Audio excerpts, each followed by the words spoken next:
Bismillahirrahmanirrahim. Assalamualaikum warahmatullahi wabarakatuh. Innal hamdalillah nahmaduhu wa nasta'inuhu wa na'udzu billahi min sururi anfusina wa min sayyiati a'malina. May yahdihillahu fala mudhillalah wa may yudlil fala hadiyalah. Wa asyhadu an la ilaha illallah wahdahu la syarikalah wa asyhadu anna Muhammadan abduhu wa rasuluh la nabiyya ba'da. Segala puji bagi Allah yang telah memberikan kepada kita nikmat yang nikmatnya tidak terhingga. Jadi sudah sepantasnya dan wajib bagi kita untuk bersyukur atas nikmat-nikmat yang Allah berikan kepada kita. Bagaimana cara mensyukurinya? Tentunya dengan meningkatkan keimanan dan ketakwaan kita kepada Allah Subhanahu wa taala. Taib. Pembelajaran kita hari ini melanjutkan pembelajaran kita sebelumnya, yaitu tentang cerita pendek. Sebelumnya kita belajar tentang cerita pendek. Kita sudah bahas bagaimana pengenalannya terhadap cerita pendek itu apa. Kemudian kita juga sudah memahami dan mengenal tentang unsur-unsur dari teks cerita pendek. Kemudian berikutnya kita juga membahas tentang struktur dan kaidah kebahasaan dari cerita pendek, dan juga kita telah menyusun teks cerita pendek. Kemarin tugasnya ada dua. Yang pertama menyusun teks cerita pendek dan juga melanjutkan teks cerita pendek. Kemudian dari hasil cerita yang dibuat, maka antum semuanya diminta untuk menganalisis struktur dan kaidah kebahasaannya. Nah, itulah berkenaan dengan teks cerita pendek. Bagi Anda sekalian yang tugasnya belum dikumpulkan, maka masih ada kesempatan untuk mengumpulkan tugas-tugas tersebut. Dan bagi yang sudah mengumpulkan tapi ternyata belum Anda baca, Anda mohon maaf karena minggu lalu Anda sedang tidak enak badan, sehingga memang dalam proses pemeriksaan tugas-tugas itu satu persatu, pelan-pelan, jadi agak terhambat begitu ya. Tapi tenang saja, akan segera Ana baca dan akan segera Ana periksa dan Ana masukkan ke dalam penilaian. Nah, pada pertemuan kali ini kita akan membahas pada bab 4, yaitu di halaman 87. Di bab 4 ini kita akan membahas tentang teks tanggapan. Nah, apa yang hendak dicapai dalam pembelajaran kita hari ini, yaitu bagaimana kita memberikan tanggapan dengan baik dan santun. Nah, itu yang hendak dicapai dalam pembelajaran bab 4 ini.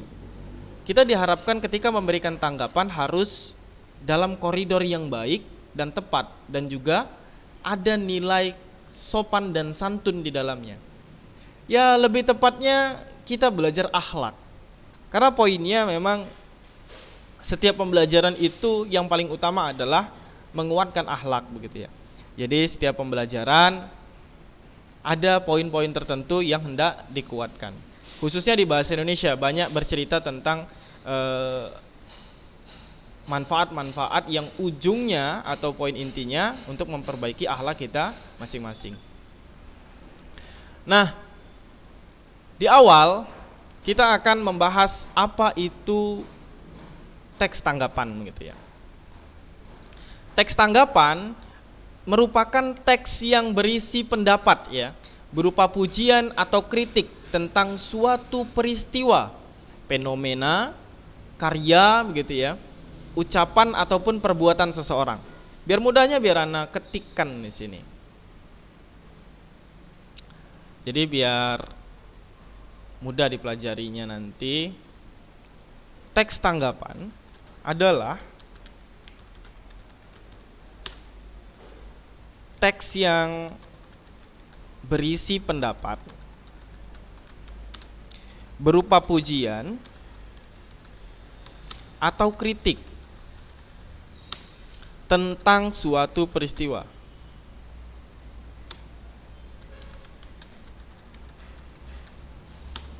fenomena, karya, ucapan,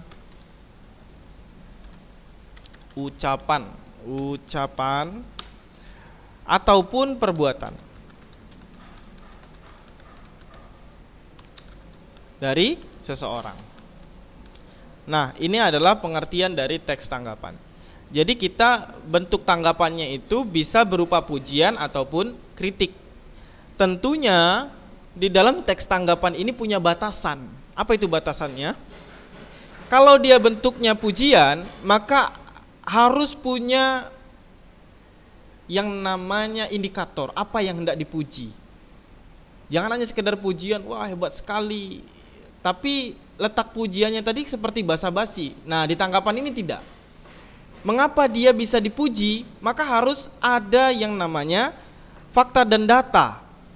Jadi bukan hanya sekedar pujian yang biasa kita lakukan di dalam kehidupan sehari-hari orang Indonesia, melakukan pujian hanya untuk sekedar basa-basi. Beda dengan teks tanggapan. Begitu juga dengan kritik.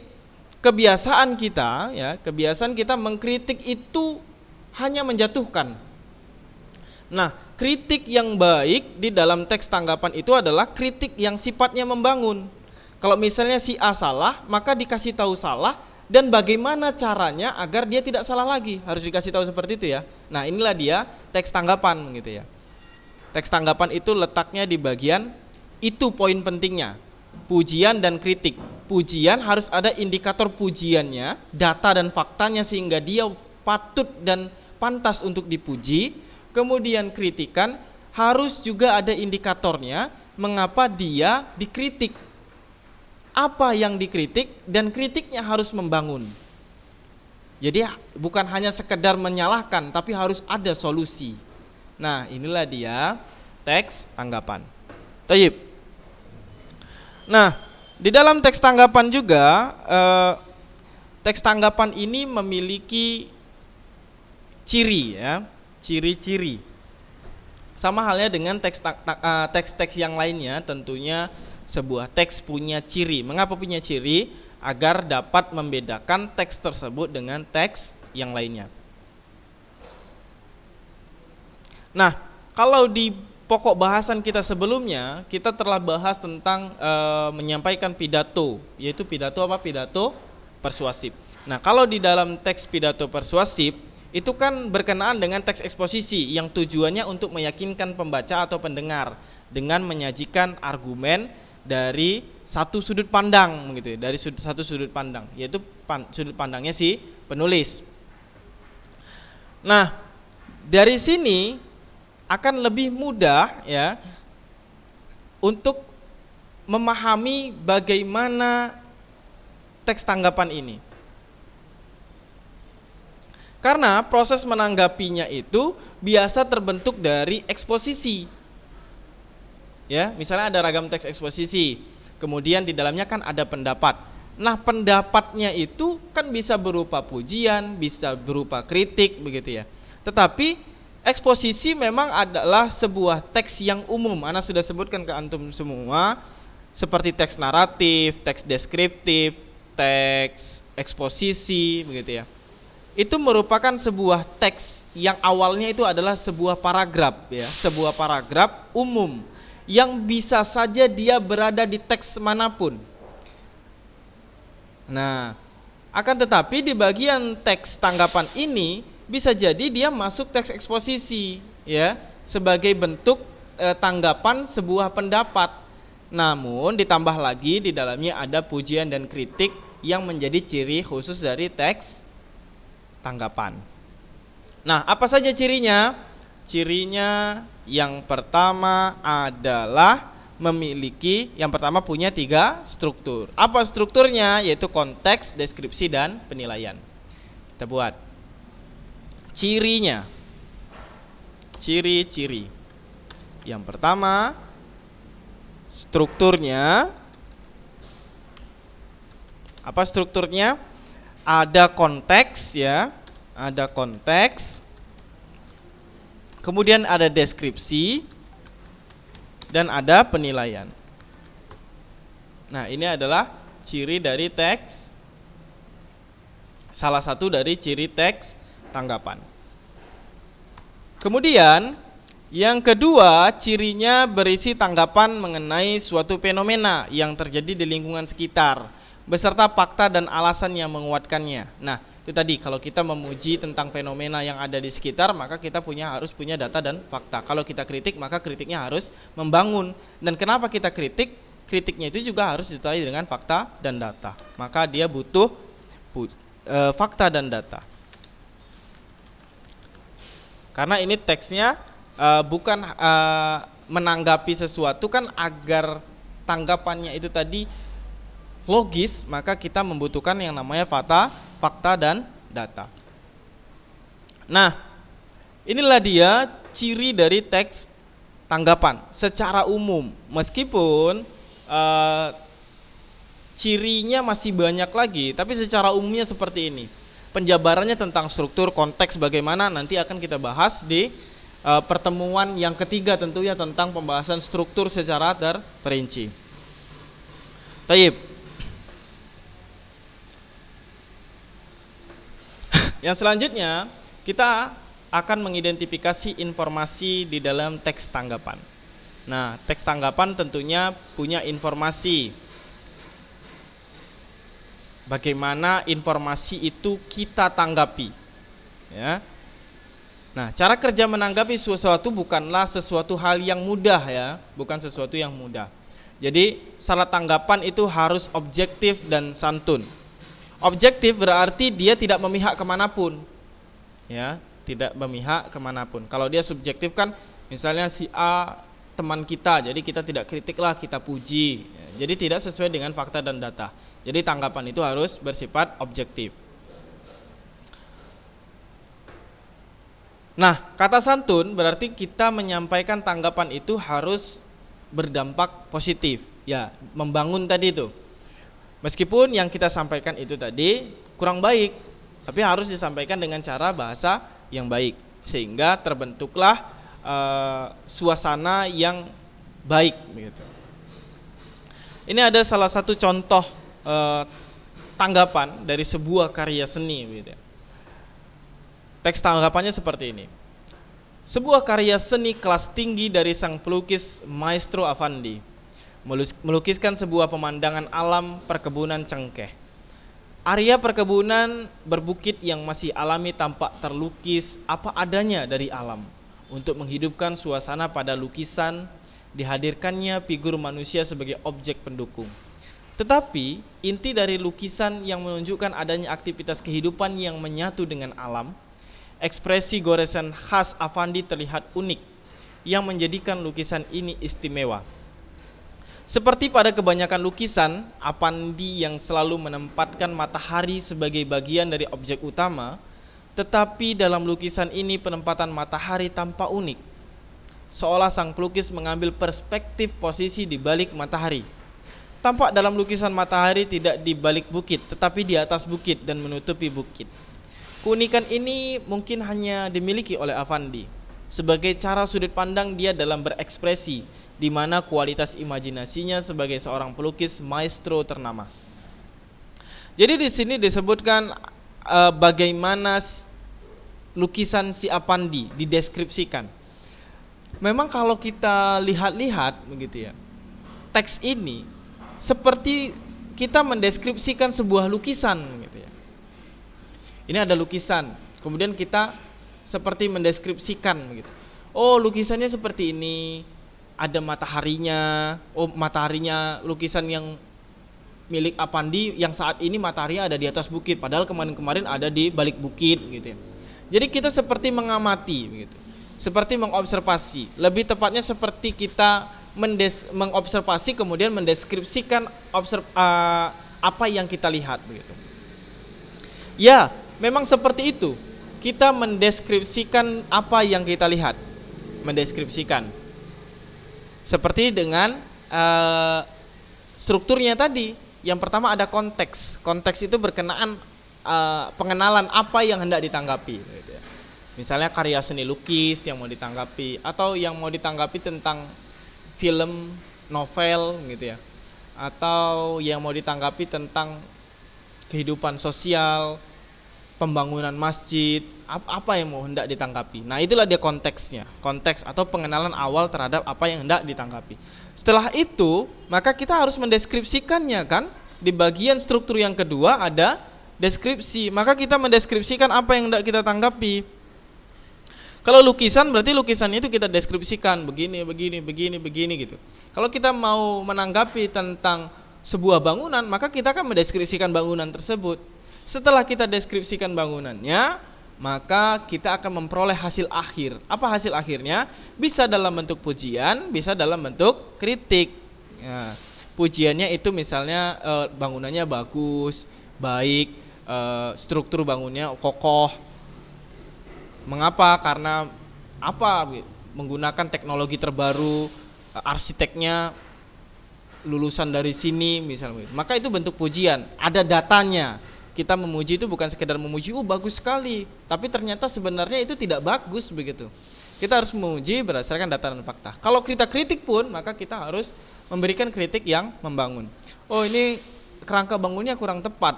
Jadi bagaimana caranya yang tepat gitu? Maka kita harus berikan kritik yang membangun pula. Nah, itulah dia gambaran tentang teks tanggapan. Kita sudah baca bagaimana teks tanggapannya ini begitu ya. Tentunya kalau kita ubah menjadi sebuah pertanyaan teks ini, maka berdasarkan strukturnya, kira-kira karya apa yang hendak kalian tanggapi? Apa yang mau kalian tanggapi? Itu yang paling pertama ketika kalian hendak nantinya bakalan menulis teks tanggapan. Apa yang mau ditanggapi? Misalnya debat gitu ya. Di dalam debat kita mau menanggapi berkenaan dengan apa begitu. Jadi harus ada yang ditanggapi dulu, baru kita bisa membuat teks tanggapan. Kemudian fokus pada tokoh yang hendak ditanggapi. Kalau di sini tadi kan si Avandi ya, si Avandi yang hendak ditanggapi. Kemudian siapa yang menanggapinya? Bisa jadi kan kita sebagai pembaca kita melihat siapa yang menanggapi. Atau kalau kita sebagai penulisnya berarti kita yang menanggapinya. Maka perlu di dalam teks tanggapan diberikan informasi siapa yang memberikan tanggapan. Yang menanggapi nama antum buat. Jadi itu cara menanggapi yang baik dan benar begitu. Kemudian bagaimana bentuk tanggapannya? Nah, tanggapannya baik itu pujian atau kritik begitu ya. Itu bentuknya itu seperti apa? Pujiannya bagaimana, kritiknya bagaimana. Kemudian bagaimana cara menanggapinya? Proses menanggapinya itu bagaimana? Jadi itu adalah kesatuan dalam proses pembuatan tanggapan nantinya atau menanggapi seseorang. Nah, selanjutnya ini ada teks juga yang berkenaan dengan teks tanggapan di teks yang kedua. Nanti antum baca-baca berkenaan dengan teks tersebut begitu ya. Nah, maka ana akan jabarkan bagaimana proses penanggapan menanggapi sebuah teks itu, baik itu pujian atau sanggahan, kritik atau persetujuan. Jadi ada juga penolakan gitu ya. Memang di dalam teks tanggapan itu secara umum dibagi menjadi dua bagian. Apa bagiannya tadi? Yaitu pujian dan juga kritik.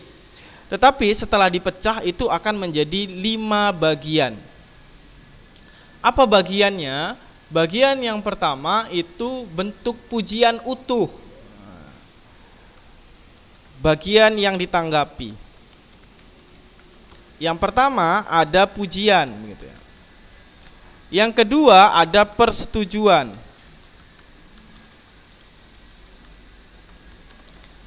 Jadi tidak serta-merta hanya sekedar pujian dan juga kritik saja begitu. Kemudian setelah persetujuan ada sanggahan, ya, ada sanggahan. Ada sanggahan. Kemudian ada kritik. Yang kelima ada yang namanya penolakan.